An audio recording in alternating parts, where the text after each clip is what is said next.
nessa sala, né, nessa sala de conversa, hoje, essa roda de conversa, são as discussões sobre moda, né?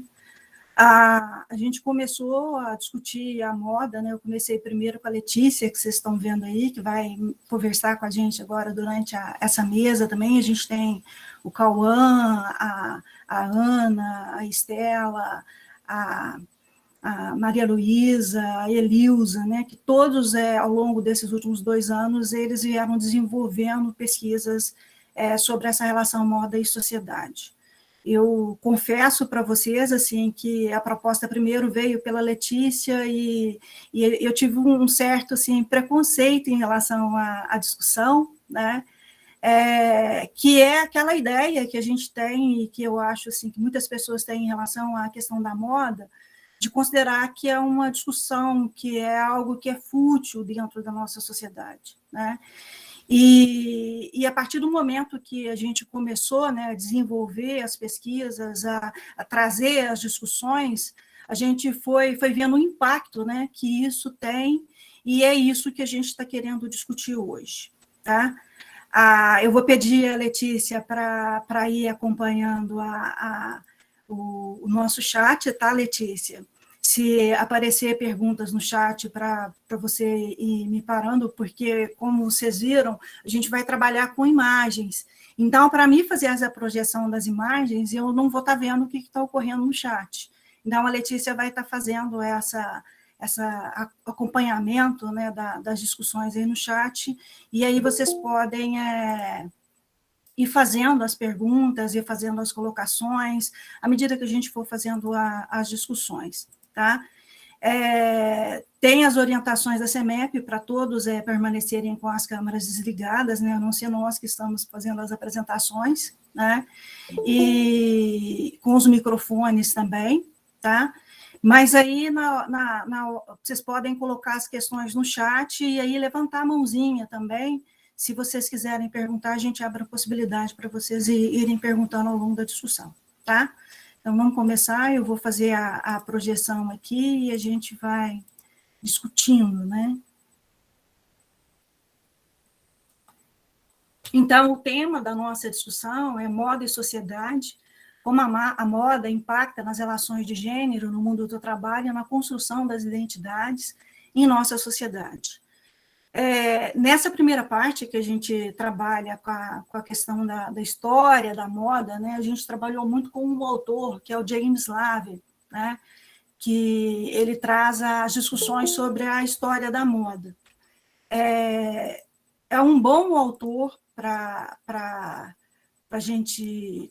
ler, né? Eu, pessoalmente, igual eu falei com vocês, que eu tinha um certo preconceito em relação à discussão, eu peguei o livro do lado e eu acabei lendo o livro, né, em 3 dias, tá?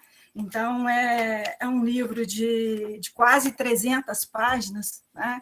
De tão assim que eu fiquei encantada com as discussões e de tentar entender, né, essa relação da moda e sociedade, tá? Quais são os integrantes do projeto, né? A gente tem todos esses meninos, né, apresentando os trabalhos, que foram os trabalhos de pesquisa que eles desenvolveram amanhã na jornada científica. Então, uma discussão assim, mais conceitual, né, em relação à temática, vocês podem acompanhar amanhã na nossa sala lá, né, na apresentação dos trabalhos dos meninos. Tá? Então, a gente está com a Letícia, com a Elilza, com a Maria Luísa, a Ana Clara, o Cauã, né, e a Estela que participaram. Aí já nos deixaram, né, já não estão na instituição, só está na instituição hoje, na verdade, a Letícia, os outros ou concluíram, né, ou então estão em outras instituições de ensino. Qual que é o início de tudo? A Letícia ela fez uma discussão bastante interessante em relação à questão de uma diferenciação entre a questão da vestimenta, né, e a moda propriamente dita. Quando a gente fala de moda, a gente fala de vestimenta também, mas a gente tem moda hoje, por exemplo, moda de móveis, moda de cabelo, moda de fachada de casa, né? Então, você tem uma série de coisas que durante um determinado período, né, elas estão em evidência, elas são utilizadas, mas está no processo que é o processo de circulação, que a gente fala do próprio sistema capitalista. E aí, nesse início, ou seja, no início de tudo, a gente tem só a vestimenta, né? E essa ideia da vestimenta, ela vai permanecer até o Renascimento, né? Então, até o Renascimento, a gente não tem propriamente uma discussão, que é uma discussão que a gente possa falar de moda. Então, se a gente pega, por exemplo, lá os povos, que são os povos primitivos, a gente já vai ver a utilização, que é a utilização da vestimenta. Mas o que era a vestimenta, na verdade? Eram peles de animais que elas eram adaptadas, né, por processos que são utilizados até os dias de hoje, e o objetivo era proteger, era a proteção. Então, proteger as pessoas que utilizavam essas vestimentas dos ferimentos, né, que eram provocados tanto pela vegetação quanto por artrópodes, como insetos, aracnídeos, né? Então, o objetivo não é o objetivo que a gente tem hoje em relação à questão da vestimenta, né? Uma coisa interessante também, professora, é que alguns povos usavam esse tipo de adorno, esse tipo de roupa, esse tipo de vestimenta, às vezes nem pelo fato de proteção, às vezes eles só se sentiam nus e aí se incomodavam com a nudez. Mas, às vezes, o conceito de nudez para os povos era diferente, tanto que tinha gente que se sentia nu se não estava usando um colar, por exemplo. Aí usava só o cordão e só aquilo já aliviava esse desconforto com a nudez. Uhum. Então, assim, mais à frente, a gente já vai ver uma mudança em relação a essa questão das vestimentas. Aí a gente pega lá do Rei de Mari, né, a questão da utilização de tufos de lã e de linho, né, para cobrir o corpo, né, e nesse caso, a gente já não está mais falando de pele de animais, né? E depois os egípcios. Os egípcios a gente já vai ver em relação à vestimenta uma diferenciação, tá? Qual que é essa diferenciação? Por exemplo, as roupas reais, né? Elas eram mais ordenadas, mais, como é que fala? Adornadas, elas eram mais adornadas, elas tinham mais detalhes, né, do que as roupas que eram as roupas das pessoas, dos trabalhadores, dos escravos, né? Então, você tinha já uma diferenciação em relação à questão das vestimentas, né? Os gregos, né, e aí tanto os gregos quanto os romanos, a gente já vai ver a utilização, que é a utilização da túnica de quiton, né? Essa túnica, ela era utilizada tanto para os homens quanto para as mulheres, né? Em que consistia essa túnica, na verdade? Eram amarrações de roupas, né? de tecidos, né? Então eles iam, faziam amarrações dos tecidos, tinha algumas costuras, alguns pontos, mas eles trabalhavam mais com a questão que era a questão das amarrações. E aí a diferenciação que tinha é que, por exemplo, os homens, eles usavam, né, no cotidiano, né, um quiton que era um quiton mais curto, né? As mulheres, elas sempre utilizavam aquele que era mais comprido, então, assim, elas mantinham o corpo mais coberto, né? Na Europa antiga, as roupas elas passam a ser mais elaboradas. Aí a diferenciação em relação às vestimentas, ela se dá em relação ao estamento, né? Então, os estamentos que eram os estamentos mais elevados, eles vão ter essas roupas que eram roupas mais elaboradas. Já os camponeses, né, as famílias mais simples, eles vão ter também roupas que são roupas mais simples, como a gente vai ver aqui. Então, há uma diferenciação também de acordo, né, com o estamento, com a participação da pessoa dentro das relações, que eram as relações lá de produção. Aqui que começa o processo de diferenciação de fato, né, com o Renascimento. Então, com o Renascimento, as roupas elas passam a ser mais ornamentadas, né? Aí começa esse processo de diferenciação por meio das vestimentas. Então, por exemplo, na nobreza, e vocês já devem ter visto isso nos filmes, né?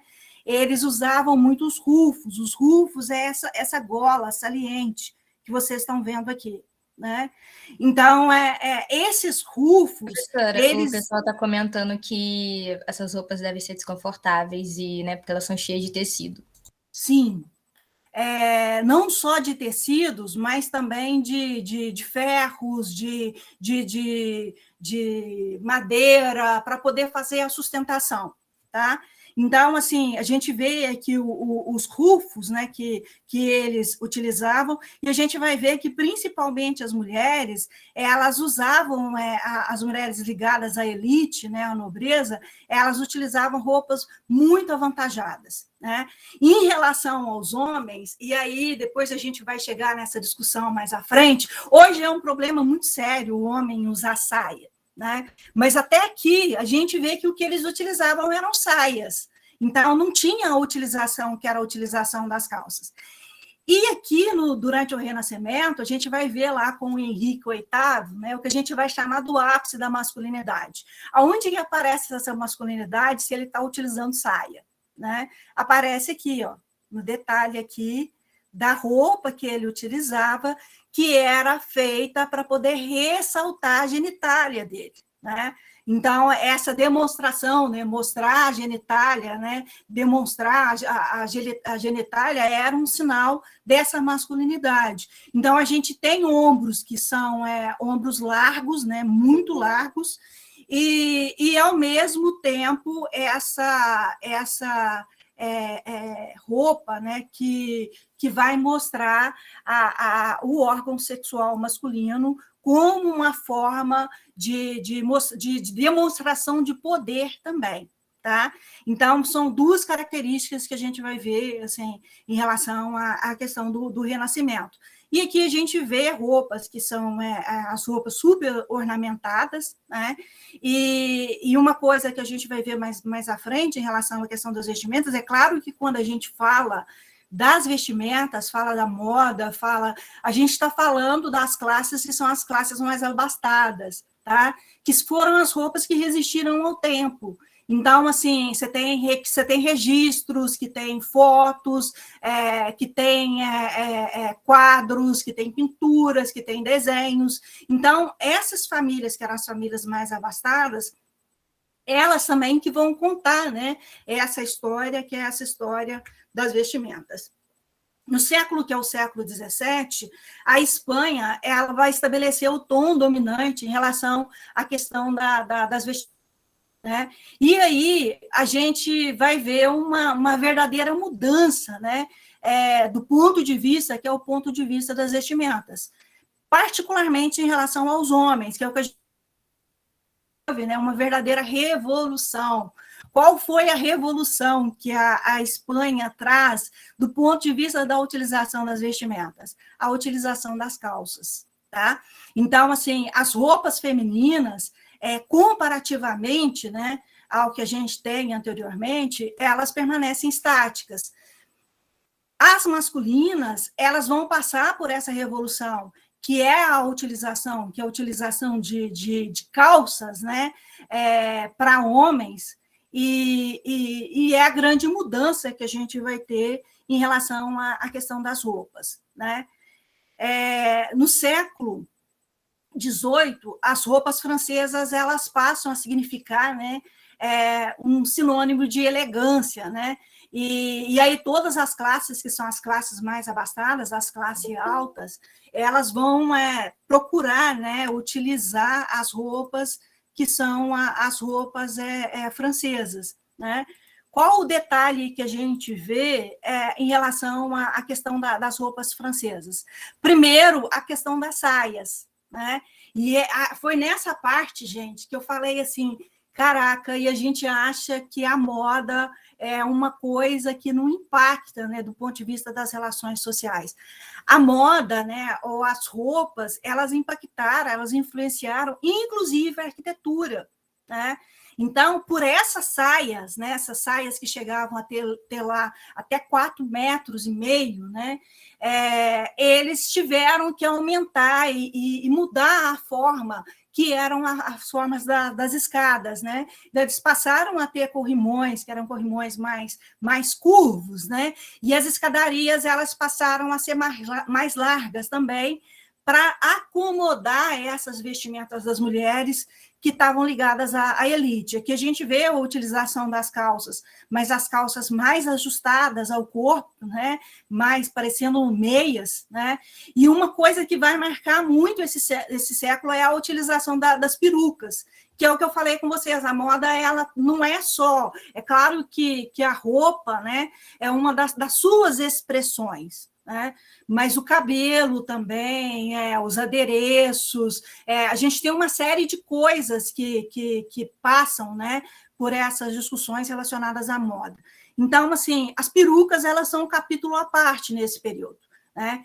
E aí eu descobri uma coisa que eu não entendia, né, que era a utilização daquelas varinhas que eu via o pessoal em filmes, né, brincando com as varinhas, aquela coisa toda, as varinhas com coisas na ponta, né, e tudo. Eu fui descobrir que essa varinha, que às vezes tinha uma mãozinha, que era uma mãozinha de marfim, ela era utilizada para coçar a cabeça, né? As perucas, elas eram bem amarradas, né, bem colocadas no cabelo, eles faziam penteados, que eram penteados que tinham que durar bastante tempo, né, que eram penteados difíceis de fazer, e tinha uma verdadeira infestação de piolhos, então coçava muito. E aí, para coçar esses piolhos, né, e como para não desmanchar os penteados e para não levar a mão na cabeça, né, foi chique eles fazerem essas varinhas que eles iam lá e coçavam a cabeça de uma forma chique lá, para não deixar claro, né? E eu acho que devia ser normal na época também, as cabeças cheias de piolhos, né? Então, as perucas, elas são um episódio à parte, né? Lá no século XVIII. No século XVIII, a gente vai ver também as críticas, né, em relação a essa questão da utilização, né, das vestimentas, da moda, né, e aí a gente vê uma gravura, né, essa gravura, ela brinca justamente com o fato, né, dos rufos, aqueles que eu mostrei para vocês lá um pouco antes, que são essas golas avantajadas. E eles falam assim, em relação aos homens, essas golas, elas se tornaram imensas, né? E aí o que a gravura tá brincando, né, é que essas golas, de uma certa forma, elas passam a impedir que a pessoa ela tenha até visibilidade, ela perca seu campo de visão, né? Então, eles brincam com a questão, que é a questão da vestimenta, né, que é a vestimenta masculina, e de como aquilo não era adequado, né, em relação à movimentação, ou que a pessoa precisava fazer no seu dia a dia. Uma outra coisa interessante que a gente tem, né, nesse contexto lá do século XVIII né, observem para vocês verem a posição... Professora, o Davi perguntou se o marfim não era extraído do chifre do elefante. É aquele mesmo, por isso que a gente não tem elefante hoje. Eles foram matando tudo, e aí deu no que deu, tá? Era chique na época, né? Mas deu no que deu. Aqui, em relação à questão das mulheres, né? As mulheres, elas se encontram totalmente à margem da vida pública e social, e as próprias gravuras, elas vão mostrar isso, e a própria vestimenta da mulher, ela vai demonstrar isso, né? Os homens, eles começam a se vestir de cores, a gente vê isso, não é fácil, gente, esse processo de tingimento, tá? Eles começam a utilizar roupas que são roupas mais coloridas, né? E as mulheres, elas sempre ficam numa posição que é uma posição sem foco, né? Então, você vê na imagem, o que vai ressaltar aos olhos é a imagem masculina. Então, ela representava também a ideia, né? Ou esse papel, que era esse papel que a mulher ela desempenhava, ela está na sociedade nesse período, tá? aqui a gente tem o grande rompimento, a grande mudança, né, em relação à questão da moda, né? O século XIX, a gente pode dizer assim que ele vai passar por grandes transformações, né? Primeiro, as roupas femininas elas vão perder aquele volume todo que elas tinham anteriormente, mas depois vão voltar no século XIX mesmo a ser volumosas de novo, que são aquelas roupas que eles vão utilizar com aquelas grades, né? Que eles vão falar que é o período, né, menos saudável do ponto de vista da utilização, que é a utilização das roupas femininas, né? Porque aí você vai ter não só a utilização do espartilho, que é aqueles que a gente vê nos filmes que juntam um monte de mulheres, né, para amarrar as roupas, né, da pessoa que vai usar o espartilho lá. Você vai ter várias camadas de roupa, você vai ter uma série de acolchoados e você vai ter uma série de barbatanas também. Essas barbatanas é aquelas amarrações de ferro que eles fazem para dar esse volume, né, que é esse volume das saias. Em relação aos homens, a gente vai ter o desaparecimento da extravagância e da cor das roupas femininas. Muito disso daqui, gente, está associado também ao romantismo, tá? Então, aquela coisa mais sombria, aquela coisa mais... aquele clima, né, do tipo assim... Então, está muito associado a essa mudança que a gente vai ter aqui. As mulheres, pelo contrário, elas vão ter roupas que são roupas mais restritivas, como eu falei com vocês, porque essa questão das roupas restritivas, elas representavam também o status social do homem na sociedade, né? Então, por exemplo, o homem que tinha condições, né, que era bem sucedido dentro da sociedade, a mulher dele ela não precisava desempenhar as tarefas que eram as tarefas de casa, né? Então, particularmente as mulheres burguesas, elas vão utilizar roupas que são roupas restritivas. Então, eram roupas que elas chegavam, elas sentavam, cruzavam as pernas, colocavam as mãozinhas em cima das pernas e ficavam sentadas o tempo todo. Às vezes, roupas que não permitiam elas a ter uma mobilização, uma movimentar, né? Mas elas não precisavam fazer isso porque tinham pessoas que faziam todas as atividades para elas, né? Então, a partir do século XIX que a gente passa a ter também a definição dos padrões da moda que nós conhecemos até hoje, né? Então, uma das linhas mais divisórias que a gente tem, né, a mais óbvia, né, que a gente tem no século XIX, é a diferenciação que a gente passa a ter entre a vestimenta, que é a vestimenta masculina, e a vestimenta feminina, que é a utilização das saias e das calças, né? E aí, quando a gente fala dessa definição de padrões, a gente vai ter, e tem até os dias de hoje, o X para as mulheres e o H para os homens. Para vocês entenderem esse X para as mulheres ressalta-se a cintura, né? Abre-se para baixo e abre-se para cima, né? Então, você tem um X aqui.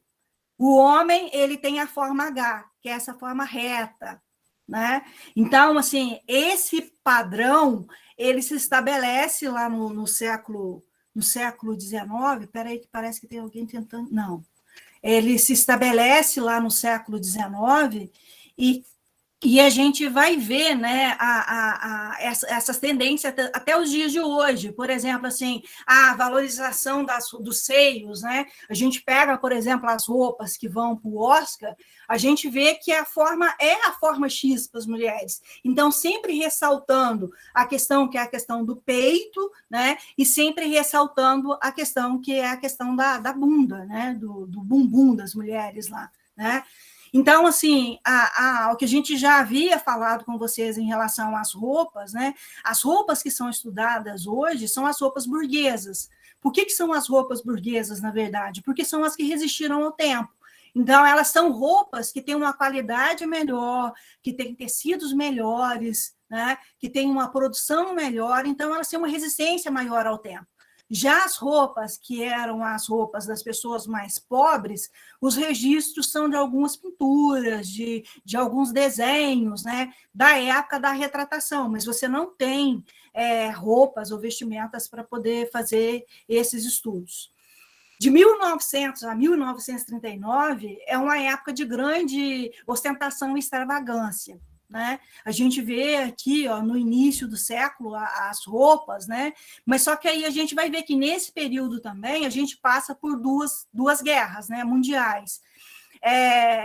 A questão que é a questão das guerras, ela faz com que as mulheres elas passassem a tomar o lugar dos homens nos locais dos trabalhos, não porque elas quisessem, tá? Mas porque foi uma demanda em função do que o mundo todo estava vivenciando, né? E isso vai refletir nas roupas das mulheres, conforme a gente vai ver no próximo slide aqui, né? Que a gente vai ver que as mulheres elas passam a ter cortes que são cortes mais masculinos, né? E as roupas elas passam a ser mais funcionais. Mas mesmo aqui a gente vai ver aquela fórmula que é o X e o H, né? Então os homens com os ternos, que aí a gente vai ter os ternos, o estilo da roupa masculina,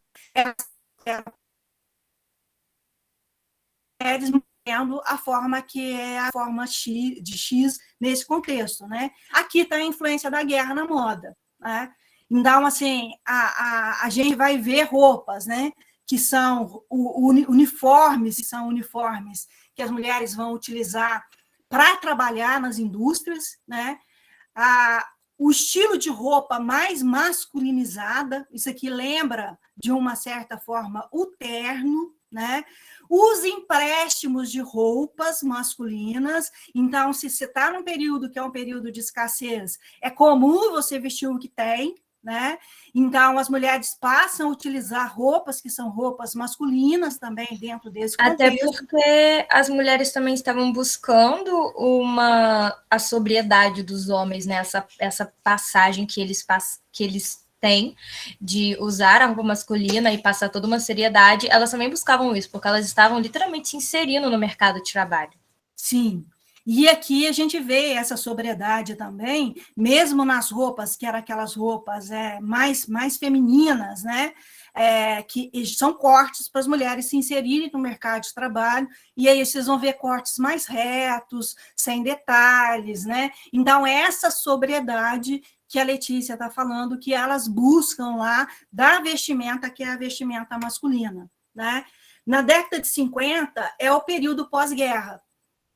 Então, a economia é reerguida, né, e volta, de uma certa forma, uma valorização, que é uma valorização da feminilidade, né? E aqui a gente vai ver isso nas saias, que são aquelas sainhas rodadinhas lá dos anos 50, né?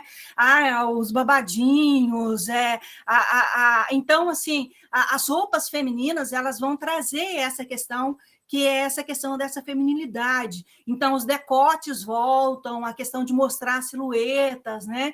E qual que é a questão que, em relação à pressão com as mulheres, né? Você já não está num período que é um período de escassez mais. Então, não faltam mais artigos que são artigos de beleza. Né? Então, não combinava, ou eles não queriam, né? Ou não era bem visto socialmente que as mulheres elas estivessem desarrumadas. Então, a gente pegar, por exemplo, propagandas, que são propagandas lá dos anos 50, né?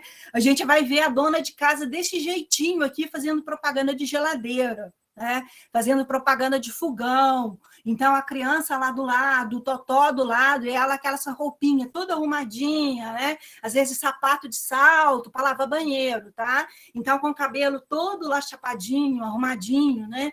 E os homens também, eles vão colocar cor na roupa, né? Vão colocar mais detalhes, mas essa cor também é mais sóbrio, então é marrom, é um amarelinho, é um cinza, né? Então são cores que são cores mais sóbrias, e aí é um xadrezinho, umas bolinhas, alguma coisa assim bem discreta, né? E na moda, que é a moda mais glamurosa, né? A gente vai ver essa ostentação também, como a gente vê nessa imagem. Qual que é esse desfile aqui, Letícia? É da Dior. da Dior, Nessa né? época, o próprio Dior já tinha morrido, mas aí o cara que está aí no meio, ele assumiu a coleção. E era o que você estava falando, que na moda assim, da sociedade, principalmente lá na França, começou esses desfiles e tudo muito glamuroso, porque era assim, para mostrar, olha, nossa economia está reerguida, nós podemos abusar das coisas, porque a economia voltou nos eixos, e é isso. Uhum. É a loucura após a guerra, né?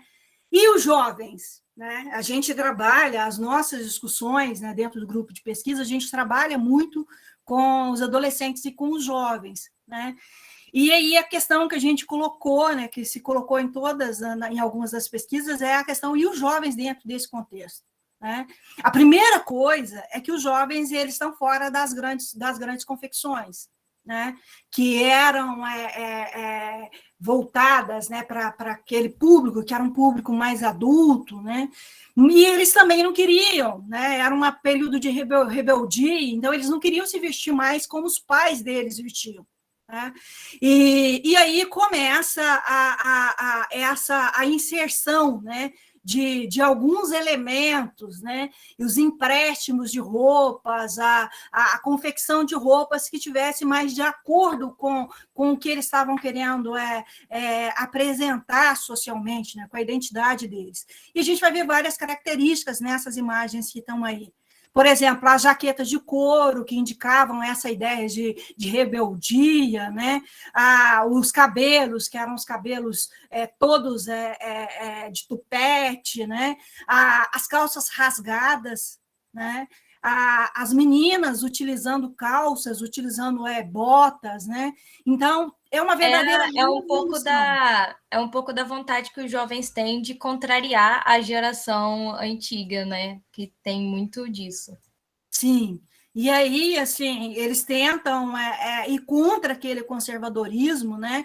E aqui, como eu falei com vocês, as questões são as questões dos empréstimos, né? Então, as meninas utilizando roupas que eram roupas mais masculinas também. Então, assim, há uma mudança. Os jovens, eles têm essa característica, que é essa característica de mudar, de trazer mudanças, de trazer alterações do ponto de vista da sociedade. Aqui a Letícia vai falar para a gente.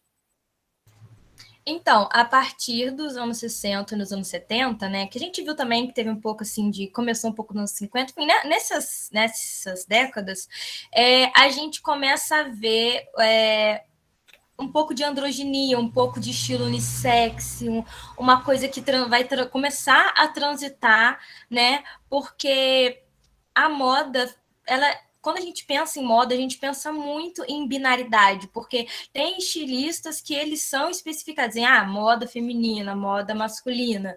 Só que aí isso começou principalmente nos jovens, essa vontade de misturar, essa vontade de eu vou pegar essa roupa do outro gênero, e é isso aí mesmo. E também, principalmente com os movimentos de paz, de igualdade, tipo o movimento hippie, esse tipo de coisa, acabou que muitos jovens começaram a buscar mesmo a misturar elementos, então foi nessa época, pessoas usando roupas unissexes, usando roupas que davam um estilo mais andrógeno, e começou a gente ver aí também, até uma foto, acho que é do Woodstock nessa época.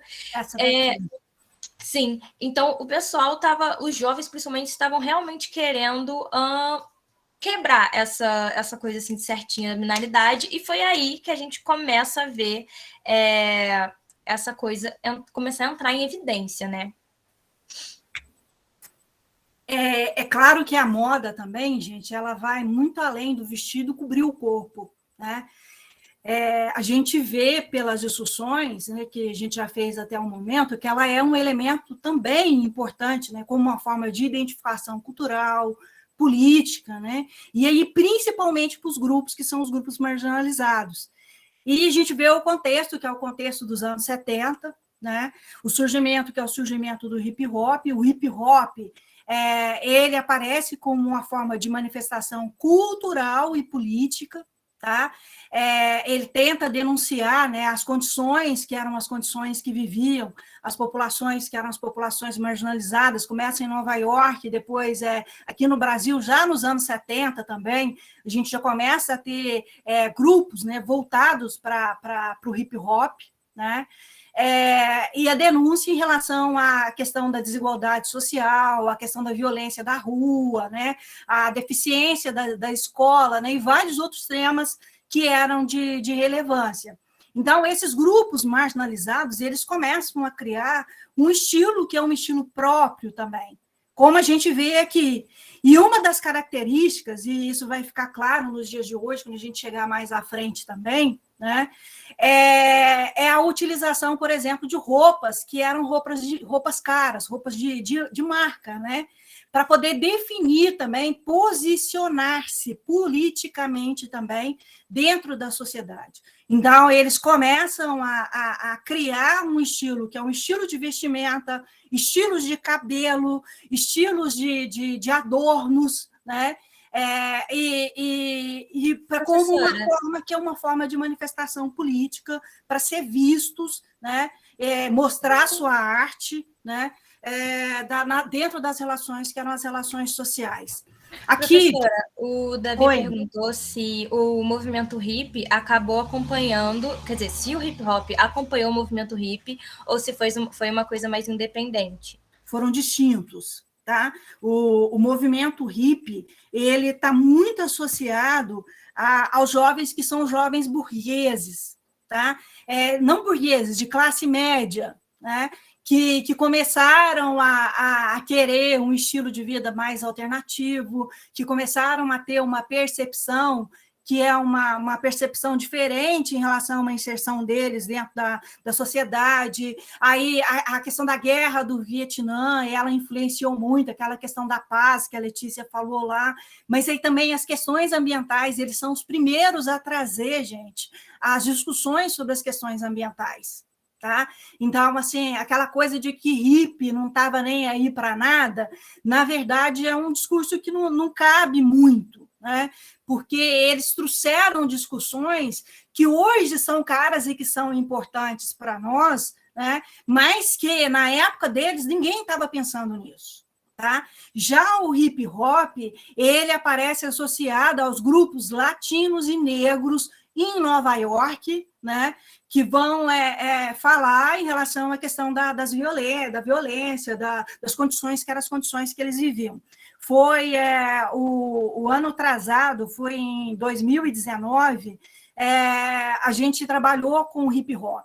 Então, quem tiver interesse para ler, até o ano passado eu cheguei a trazer a Ellen para apresentar para os alunos, que são os alunos do segundo período, né, e do trabalho que foi o trabalho de pesquisa que elas desenvolveram sobre o hip hop, tá? Então, quem tiver interesse de ler, tá os artigos da Ellen, da Júlia, da Cibele, que está lá na jornada científica de 2019. Aí o Davi perguntou, então, se a gente fosse generalizar, se a gente pode falar que o hip hop foi mais acompanhado pelo movimento dos jovens de gueto, e se os hippies foi um movimento de classe média alta? Sim, pode. Tanto, gente, que até aquele que era da Apple, né? Ele foi hippie, né? Ele foi hippie, ele foi engajado no movimento hippie. Depois vocês podem olhar a história dele lá, ele passou uma época mergulhado nisso. Né? Então, assim, se você pegar e ver, por exemplo, os hippies, eles tinham uma certa estrutura. Não eram jovens que marginalizados, não tinham as características que são as características que a gente vai encontrar no hip hop, tá? Aqui, quando a gente fala da questão da moda como essa forma de manifestação cultural e política, né, a gente traz um exemplo, que é um exemplo aqui do Brasil, que a Ana Clara e a Estela, elas trouxeram na discussão delas lá também, que foi o caso da Zuzu Angel. Né? O filho dela, ele foi morto durante o período de ditadura. Eu esqueci o nome dele, eu estou pegando aqui minha anotação, é o Stuart Angel Jones. Ele foi assassinado durante o período de ditadura, né? E em 1971 ela era uma estilista reconhecida, né, no Brasil. ela fez um desfile em que ela foi toda de preto, como uma forma de manifestação, né, de questionar, de falar, né, em relação àquilo que estava ocorrendo no país naquele período, né? E também algumas das meninas que desfilaram para elas trouxeram essa faixa preta, né, no braço, como essa forma de manifestação política. Tá? Então, aqui a gente tem a moda sendo utilizada como uma forma de manifestação política. Assim como nós tivemos, há alguns anos atrás, os desfiles de moda em que eles estavam questionando a utilização de peles de animais, né? Que algumas empresas, né, questionando as empresas que ainda faziam a utilização de peles de animais para a confecção de roupas com todos os recursos que nós temos hoje. Né? Então, para não cair na coisa do elefante lá, então, para que eles tivessem cuidado em relação a essa utilização, e também a questão dos animais, do sofrimento, essa coisa toda. Tá? Então, a gente vê aqui a moda sendo utilizada como essa forma de manifestação política. A década de 1980, né, ela é marcada por uma inserção mais acentuada das mulheres na sociedade e no mercado de trabalho. E aqui fica mais evidente ainda, né, a questão que é a questão da aproximação que a Letícia tinha comentado, né, no início lá da apresentação, do vestuário, que o vestuário é masculino. As mulheres vão, de fato, passar a utilizar o terno para trabalhar. Né? E isso se mantém até os dias de hoje, o famigerado terninho, né? que as mulheres, principalmente em algumas áreas, elas precisam utilizar. Né? Então, aqui a gente vê, lá nos anos 80, um assombro dos anos 80, que eram as ombreiras gigantescas, né? Para sinalizar aquela coisa lá do Henrique VIII, né? De ressaltar os ombros, né, para mostrar a masculinidade, as mulheres vão utilizar isso aqui também. Então, vocês vão ver que todos os ternos, eles aparecem com ombreiras para poder demarcar o ombro e tirar, de uma certa forma, né, a forma que é a forma X. Né? Então, a mulher, ela também passa a colocar no seu vestuário a forma que é a forma H. Eu tinha preparado para mostrar para vocês, antes da gente começar as discussões, uma música da Rita Lee, que ela fala da questão da utilização do rosa, né, nesse período. Né? Que é aquela música, por isso não provoque, é cor de rosa, choque. Eu sou péssima para cantar, tá? E a gente vai ver muito isso, né? Qual que era essa questão do rosa, dessas cores fortes que as mulheres vão utilizar também, né? Lá nos anos 80? É o cheguei.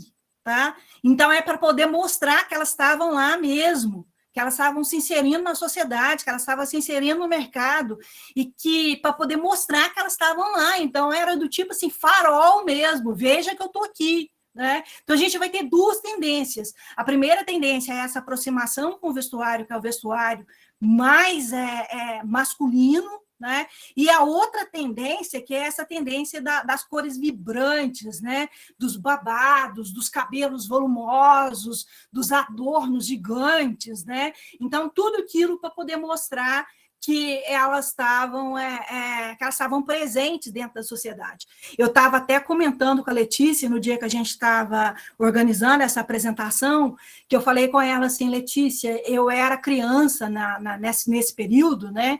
E eu tinha uma saia rosa choque, tá? Comprida, assim, que ia até os pés, né? E que era tudo muito volumoso. Tá? E que ela tinha, assim, uma coisa em sentido, né? Ela tinha um aberto dos dois lados que ia até quase, assim, na altura das coxas, né? Então, assim, você andava, a saia ela ia abrindo, né? Então, essa questão do rosa, nesse período, ele é muito marcante. Tá? Então, para poder marcar essa presença das mulheres na sociedade, enquanto mulheres, né? E também essa aproximação delas com o vestuário masculino para poder demarcar ou essa aproximação com a sobriedade, né? com a seriedade, né? Que marca o universo, que é o universo masculino. Então, as mulheres no mercado de trabalho, essa entrada das mulheres no mercado de trabalho, ela vai trazer definição de alguns padrões que se mantêm até os dias de hoje, né? Então, a gente vai ver qual é a roupa de trabalho da mulher. Ainda hoje, as saias mais compridas, né? Nada decotado, cortes que são cortes mais retos, sem muitos detalhes, né? E o vestuário, que é esse vestuário que se aproxima da roupa, que é a roupa masculina. Isso quando ela não tem que utilizar o uniforme. Se ela utiliza o uniforme é o mesmo uniforme que é utilizado pelo homem, só que num tamanho menor, né? Porque o corpo dela é um pouco menor, então um tamanho menor. Mas o mesmo uniforme que é utilizado pelo homem é utilizado por ela. Então, a gente tem a definição, que é essa definição desses padrões, que são esses padrões para a inserção das mulheres no mercado de trabalho. E aí vem a grande questão. E quando as mulheres fogem a esses padrões culturais de vestimentas? As meninas vão trazer vários exemplos amanhã, mas eu trouxe só 2. Tá? Um deles é de uma deputada lá do sul, né, do país, que ousou colocar um macacão vermelho para ir para a posse dela como deputada no estado lá do Rio Grande do Sul, que eu não vou lembrar o nome agora, se uma das meninas me lembrar e quiser me falar, eu agradeço, tá? Então, assim, ela ousou colocar uma roupa, que era uma roupa de uma cor muito forte, vermelha, né? E isso virou um assunto nacional, né? Eles queriam, a mulher tomando posse, eles já queriam tirar ela por quebra de decoro, né? E aí veio uma série de discussões, é claro que eles não tiraram ela, e eles falaram em relação a essa questão dessa definição, né? Quanto aos padrões, que são os padrões de vestimenta das mulheres dentro da sociedade e como isso ocorre para as mulheres somente, né? Principalmente em ambientes que são ambientes em que os homens, a inserção deles era maior, como ocorre dentro do espaço, que é o espaço político, que é o caso desses 2 exemplos. No caso dessa daqui, que também foi criticada em relação à questão da roupa, é uma deputada também aqui do Rio, a questão que eles colocaram nem foi em relação à questão de decote, foi em relação à cor da vestimenta que ela estava utilizando, né? E aí ela até tirou uma foto para poder mostrar que a roupa dela não estava quebrando decoro, nem nada do tipo, ela não estava usando roupa curta, ela não estava utilizando roupa com decote, então, assim, ela estava com uma roupa super comportada, mas que eles consideraram que as cores que ela estava utilizando não era adequada, né, para ela se apresentar para a função, tá? A roupa também, igual eu falei com vocês lá, quando a gente discutiu a questão do hip hop, né? Ela aparece como expressão desses grupos marginalizados, né? E aí eles tentam, a partir da vestimenta, trazer, né, aspectos relacionados à cultura e à história do grupo que eles pertencem, que é o que a gente vê hoje em relação à questão do movimento negro, que tem procurado cada vez mais resgatar, né, características associadas à África, associadas à própria questão da chegada, né, dos africanos aqui no nosso país, né? Então, características associadas a esse grupo. É diferente do que a gente está vendo aqui, tá? Porque as pessoas falam assim, valorizar a África, né? Aqui são 2 festas da Vogue, tá? Nessa primeira festa, eles utilizaram como tema a África, e uma das grandes críticas que eles fizeram em relação a essa festa era a quantidade de branco disfarçado de africano, né? Então, utilizando vestimentas, mas que havia pouca representatividade negra numa festa que, teoricamente, era para comemorar e exaltar a África, né? Essa outra festa da Vogue aqui também, eles estavam ressaltando a questão da brasilidade. E aí veio a Sinhazinha, né, com as escravas, e foi uma grande crítica que o pessoal fez em relação à questão dessa festa também, que era uma reprodução em relação ao período de escravatura aqui no Brasil. Né? Então, tinha a senhora, e aí ela está aqui, na imagem aparecem só duas, né? Mas eram várias mulheres negras, né? Com vestimentas que lembravam as mulheres no período de escravidão aqui no Brasil, né? E ela sentada lá, e se pegar fotos, que eram fotos da época, que era o período de escravidão, a gente vai ver que é uma réplica, né? Do que aparece nessa imagem aqui, tá?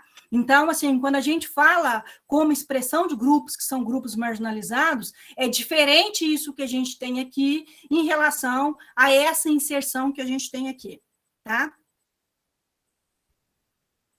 E o hip hop, a gente volta para o hip hop, mas dentro do contexto que é o contexto que a gente tem hoje, né?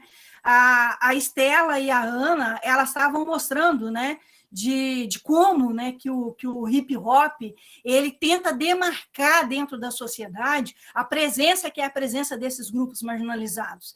E demarcar essa presença, gente, vai desde isso daqui, ó, tá? Objetos caros, tá? Pulseiras largas de ouro, colares largos de ouro, roupas que são roupas de marca caras, tá? Isso daqui eles esfregam na cara das pessoas e falando assim: olha, nós somos marginalizados, mas eu cheguei.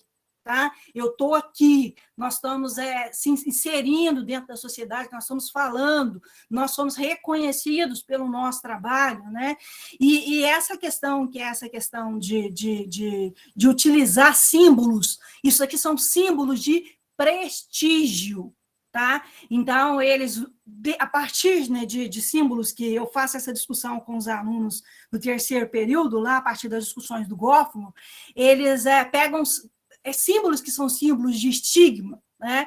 Que é o fato deles serem das áreas periféricas, deles serem pobres, deles serem negros. Eles utilizam isso que faz com que eles sejam estigmatizados, eles confrontam isso com símbolos que são símbolos que vai ressaltar eles dentro da sociedade, que são símbolos de prestígio. Né? Então, é o carrão, é o helicóptero, é o colar de ouro, é o brinco de ouro, é a dentadura de ouro, né? É colocar diamante nos dentes, é usar os enfeites, né? Que a gente vê o cara mostrando os dentes todos cheios de joias, né?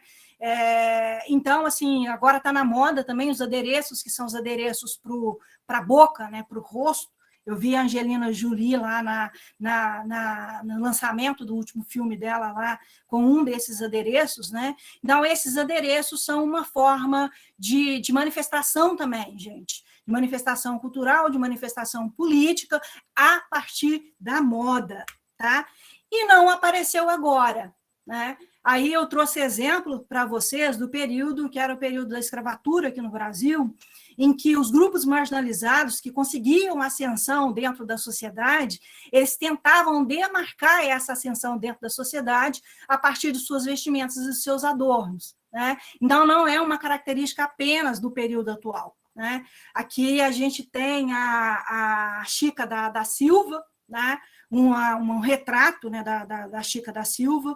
Aqui a gente tem negros alforriados que conseguem atividades, né, como barbeiros, e a gente vai ver uma diferenciação em relação às vestimentas que eles utilizavam, né? Então, aqueles que conseguiam a ascensão social, eles vão demonstrar essa ascensão social a partir dos adornos e a partir das vestimentas também.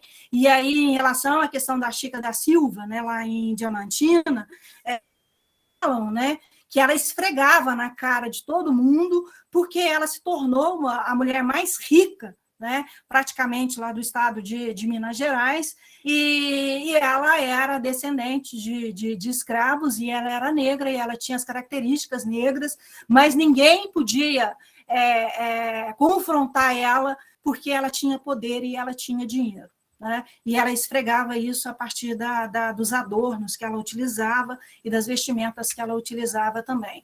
Agora a Letícia vai falar para a gente. Meu momento. Como a gente já viu, né, que teve um pouco de androginia nas décadas de 60 e 70. Também as mulheres, né, no período de guerra, elas acabaram adotando roupas masculinas e, né, misturando por causa da necessidade da época.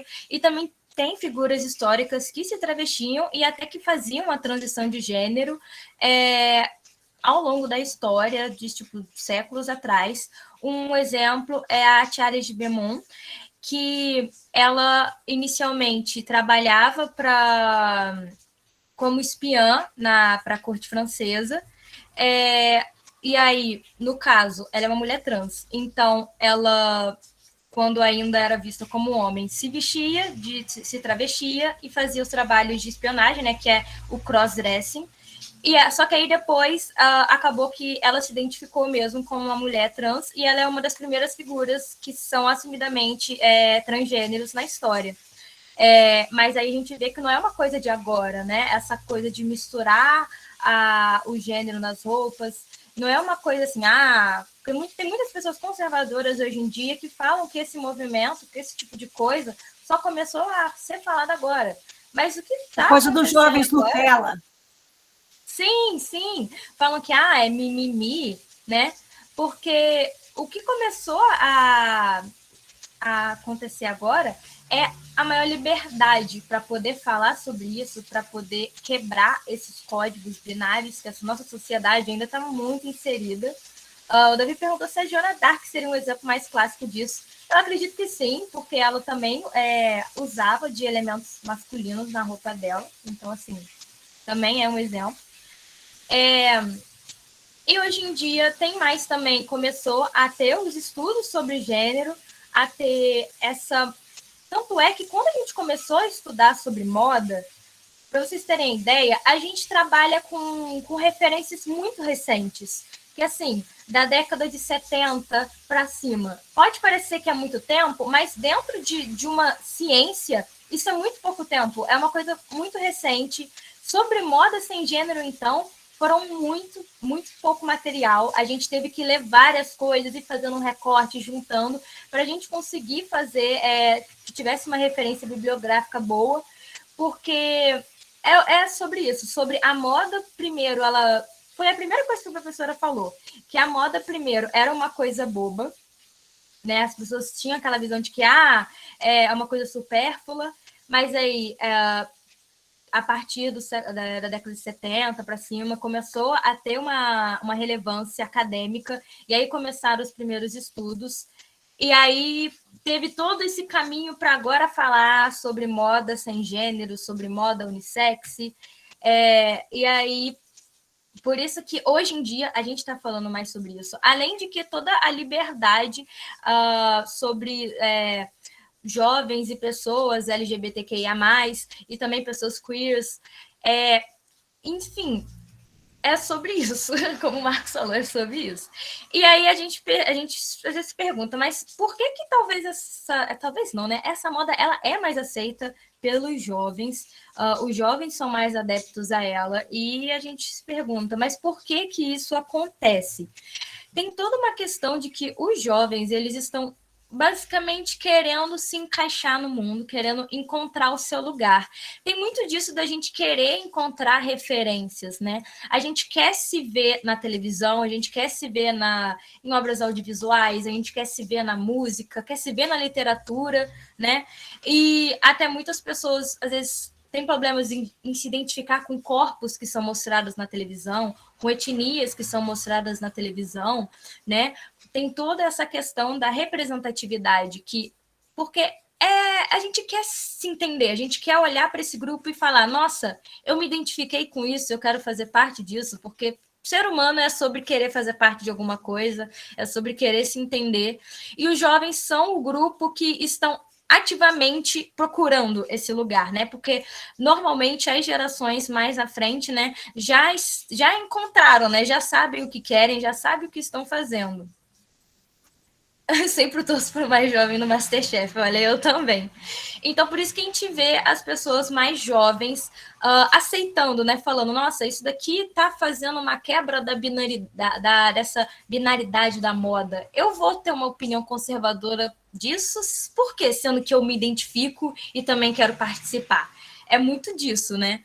E aí também a gente entra mais em quem não é jovem, porque, né, não é só os jovens que fazem parte da moda gênero, né? A gente tem muitas referências em pessoas mais velhas que estão participando, e aqui eu botei, nessa parte, eu botei em evidência principalmente os homens, né, de gerações mais à frente, porque o que acontece? As mulheres hoje em dia, quando elas adotam elementos da moda masculina, por exemplo, elas acabam tendo uma aceitação maior, tanto é que no século XX, no século 40, assim, da época da guerra, elas já fizeram isso, já tiveram uma aceitação maior, justamente pelo fato de que elas estavam se assemelhando aos homens. Então, não é para pensar que, porque as mulheres, na maioria das vezes, não sofrem por causa disso, não tem machismo. Na verdade, é justamente machismo, porque os homens, quando estão usando saias, estão usando vestido, estão usando elementos da moda feminina, eles estão se aproximando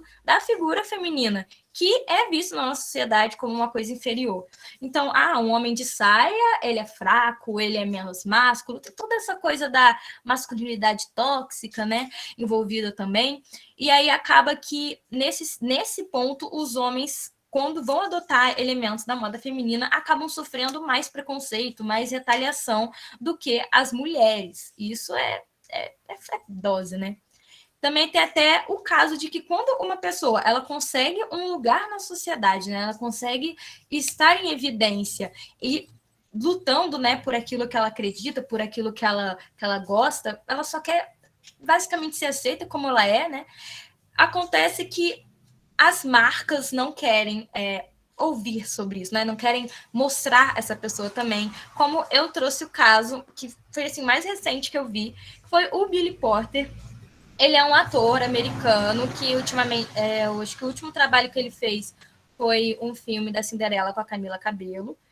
E aí, ele é adepto da moda gênero, tanto que a gente sempre vê ele em apresentações com vestidos maravilhosos. Ele sempre entrega tudo, como uma linguagem bem Twitter, mas ele sempre entrega tudo. Ele tá ali, né? Mas aí, na hora das marcas, como a Vogue, de trazer essa representatividade, as marcas preferem trazer mais uma figura que é branca, homem, não o Harry Styles, né? Como eu tô mostrando. Ele nunca falou que não é hétero, mas ele também nunca falou que é LGBT. Então, no caso do Billy Porter, que ele é um homem negro, um homem gay, as marcas preferem deixar ele de lado do que trazer o Harry Styles, que é uma figura... Enfim, basicamente, quando eu vejo o Harry Styles nessa capa, eu só consigo ver a Vogue querendo o movimento da moda gênero. Para mim, é, tipo, isso.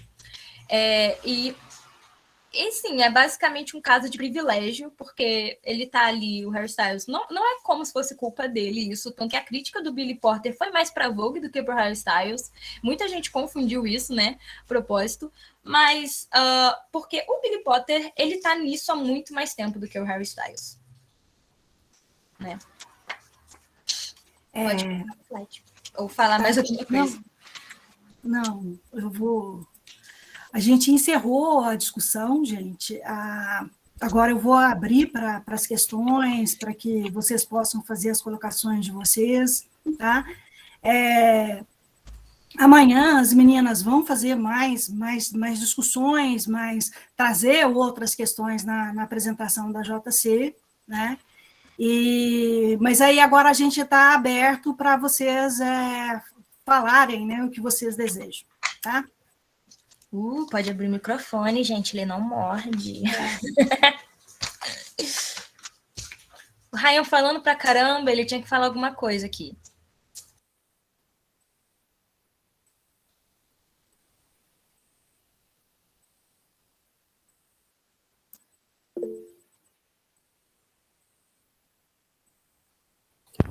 Eu gostaria de perguntar, isso é mais uma curiosidade minha, também eu acompanhei um pouco do trabalho da Letícia, do desenvolvimento, e aí vieram me surgindo algumas questões. E eu gostaria de perguntar, tanto para a professora quanto para a Letícia, qual é a previsão que vocês têm, ou o que vocês acham como vocês acham que vai ser a moda daqui para frente? Se vai continuar nessa binaridade, se vai tender para um negócio andrógeno, unissex, ou alguma outra coisa? Eu acho assim, que ela deve ser menos limitativa do que ela é hoje, né? A gente vê, igual eu, mas a Letícia, o Cauã, a gente tem discutido que a gente, a própria indústria, que é a indústria da moda, né, ela está incorporando a utilização, né, de vestimentas, de roupas, né, que fogem dessa divisão, né? E as gerações que são gerações mais jovens, né, elas são menos conservadoras. Então, a gente está vendo um movimento hoje tanto de reutilização, de fugir de padrões, então, assim, eu acho que a tendência é a gente ter algo menos estruturado da agora para frente. A gente até está vendo esse movimento, né? Então, a gente já tem hoje, mesmo as coleções, elas ditam assim, algumas linhas gerais, né? E aí você vai ter adaptações em todos os lugares em relação à questão das vestimentas, o que as pessoas vão utilizar, as adequações. Pode falar, Letícia. Eu acho que é bem nítido que as coleções para a moda unissex, para a moda não binária hoje em dia, é um pouco de as empresas querendo se aproveitar, né, dessa agitação, dessa busca, né, que está aumentando.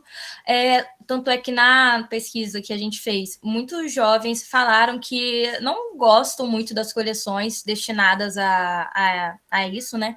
Porque eles fazem tudo muito básico, às vezes o corte não fica legal. E eu acho que o futuro da moda vai ser uma coisa assim, dos usuários para os usuários, porque as pessoas vão meio que moldando. Que eu acho que é basicamente isso que acontece hoje em dia, porque as pessoas vão comprando coisas, vão trocando, né?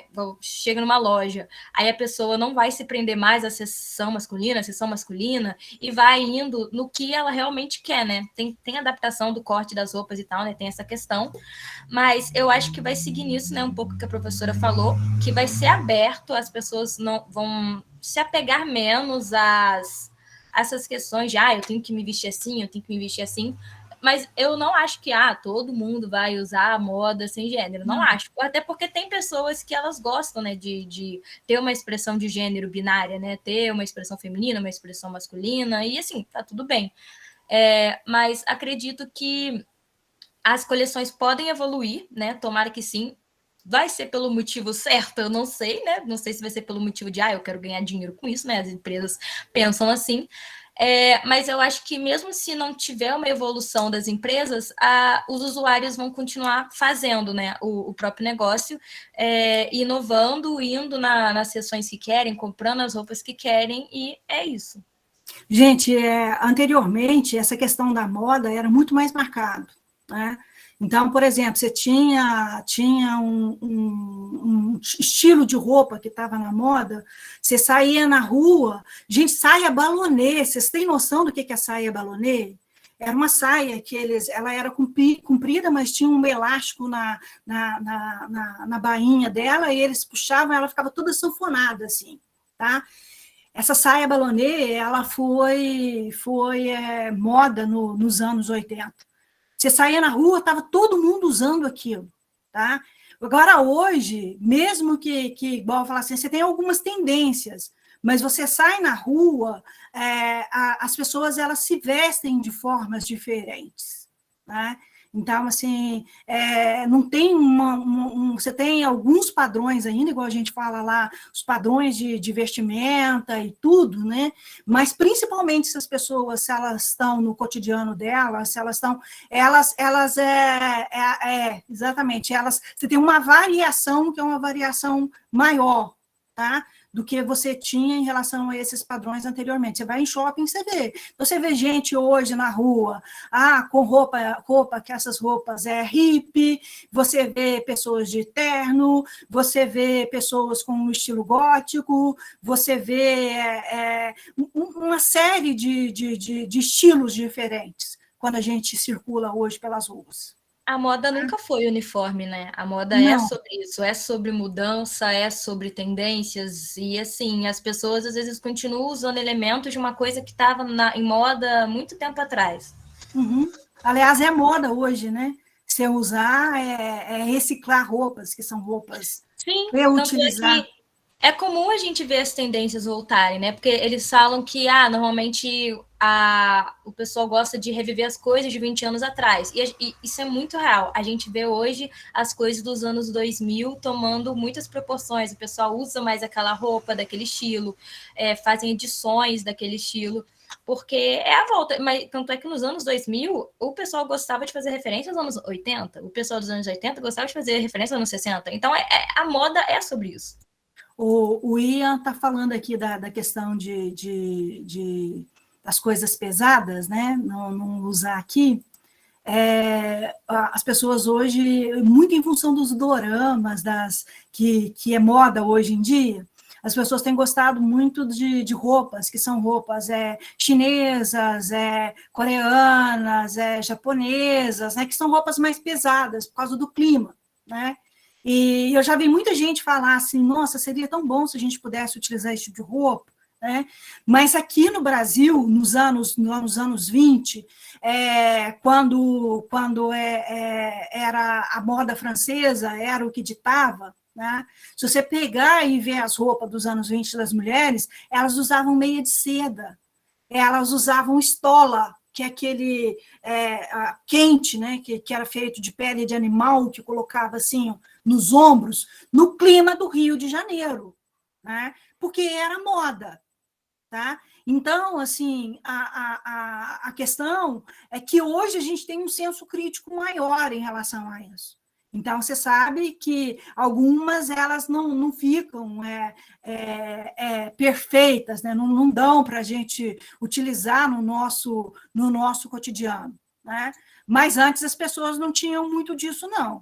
Tá? Então, principalmente as pessoas que eram das classes sociais mais elevadas, eles iam para a Europa, eles compravam as roupas europeias e eles utilizavam no clima que era o clima do Brasil, achando que estava arrasando, tá? Porque estava com as roupas que eram as roupas europeias. O Ian ele perguntou se a gente acha que a moda burguesa vai sair do limpo e reto e ir para uma coisa mais jogos horários, que ele tinha falado isso antes, né? Ele comentou também que os desfiles estão cada vez mais extravagantes. Então, eu acho que se você for parar para pensar, acho que a moda extravagante, né, da capital dos Jogos Horazes está baseada também nas sociedades da alta sociedade dos séculos passados. Eu acho que foi muito inspirado nisso. Não sei se agora, no futuro, isso vai chegar a acontecer, né? Porque, não sei, a moda ela é muito imprevisível, eu diria assim. Mas eu acho que a autora se inspirou muito nisso, né? Porque era basicamente isso que acontecia lá na Europa, no século XVIII, no século XVII. Tinha gente passando fome, enquanto eles ficavam lá extravagando roupas enormes, e ficava aquelas comidas extravagantes. Mesmo nos dias de hoje, as roupas Sim. que são utilizadas nos desfiles, poucas roupas elas são utilizadas depois. Eles têm até aquelas coisas que mostram assim, a atriz que usou a roupa, que foi utilizada naquele desfile, que está sendo utilizada agora para alguma coisa que ela vai fazer, né? De alguma apresentação ou alguma coisa que ela está participando. Né? Então, assim, as roupas de desfiles não são roupas que geralmente a gente vai ver na rua. Né? Então, você tem a roupa, igual eu já vi pessoas falando na televisão, você tem a roupa, que é aquela roupa que você vai aparecer na televisão, que você vai para as festas chiques, né? E aquela roupa que é a roupa que você vai utilizar cotidianamente, que você vai para a rua, que você vai para o trabalho, que você vai ficar em casa. O que acontece nos desfiles também é que a gente tem uma... Sempre quando eu vejo foto de desfile, eu fico tipo, nossa, ninguém usaria isso. Mas é que aí eu entendi que os desfiles não é que é pra gente usar aquelas roupas, eles lançam tendências. Então, aquela roupa, aquela estampa, um adereço que eles usam, aí as pessoas usam esses elementos nas roupas. É sobre isso, as roupas que eles botam na moda. Não, a Lady Gaga com roupa de carne, eles ignoram, porque isso é bizarro. Né? Engraçado que ela falou que ela queria criticar algo assim de consumo, esse tipo de coisa. Consumo de carne. O alto consumo de carne. Eu acho que não foi no sentido... Eu realmente não sei se foi no sentido assim... É a matança dos animais. Foi isso? É que eu fiquei na dúvida se era isso ou se era questão de, tem pessoas pobres que não comem carne, mas eu realmente não lembro. Não, foi a questão dos animais na época mesmo. Sim. Né? Eu acho assim que o importante dessa discussão, né, e eu espero que a gente tenha conseguido passar isso, né, é a gente trazer, né, que moda, né, que a vestimenta, ela não é algo fútil, não é, ela serve como uma forma de manifestação cultural, ela serve como uma forma de manifestação política, ela carrega a história de povos, né? Então, assim, a moda ela vai muito além, ela constrói identidades, igual a Letícia trabalha no artigo dela, no trabalho de pesquisa dela, né? Então, assim, não é algo que dá para poder a gente desprezar, né? E eu acho assim, que é uma discussão importante, principalmente do ponto de vista da cultura, tá? Então, não e que está se inserindo, né? Inclusive dentro do ambiente, que é esse ambiente mais acadêmico, tá? Tem mais alguma pergunta, gente? Alguma colocação que vocês gostariam de fazer?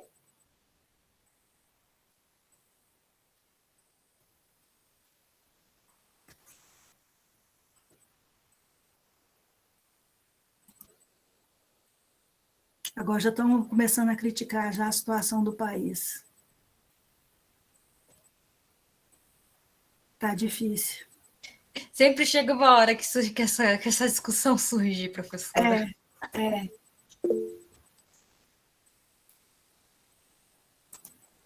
Então, gente, eu vou encerrar a nossa apresentação, tá? Amanhã as meninas apresentam os trabalhos científicos delas na jornada científica, os trabalhos delas ficaram muito bons, tá? Convido vocês para a apresentação, tá?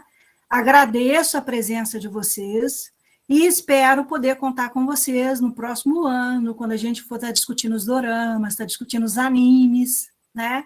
Espero também que a gente consiga fazer, né, uma discussão, como a gente está fazendo hoje, como extensão, que a gente consiga fazer isso com as meninas também no próximo ano, tá?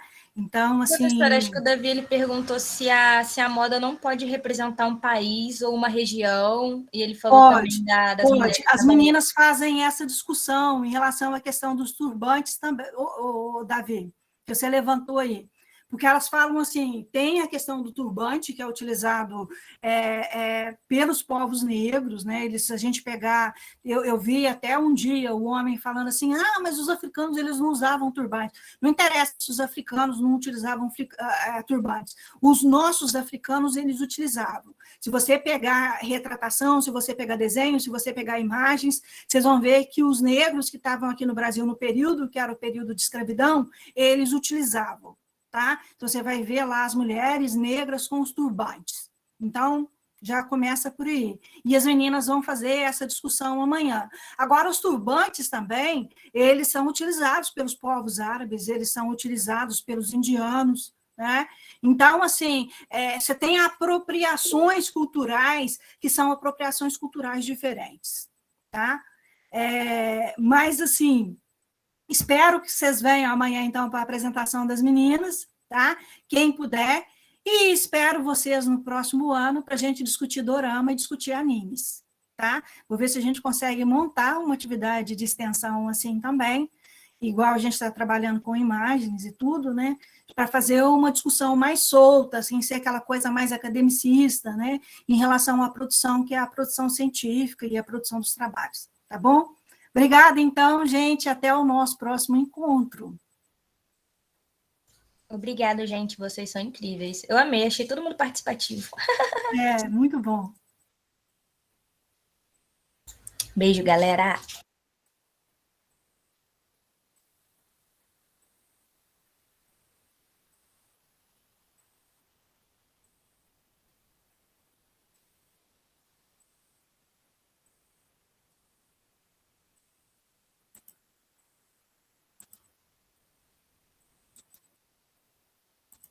A Lana deve ter ficado aí no banheiro.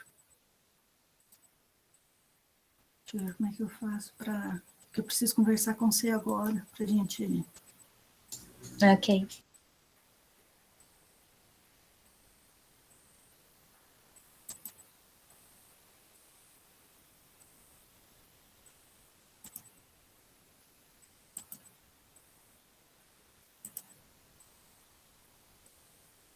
Ah, pronto, consegui. Ai, Letícia. Nossa, peraí, eu tenho que parar de gravar.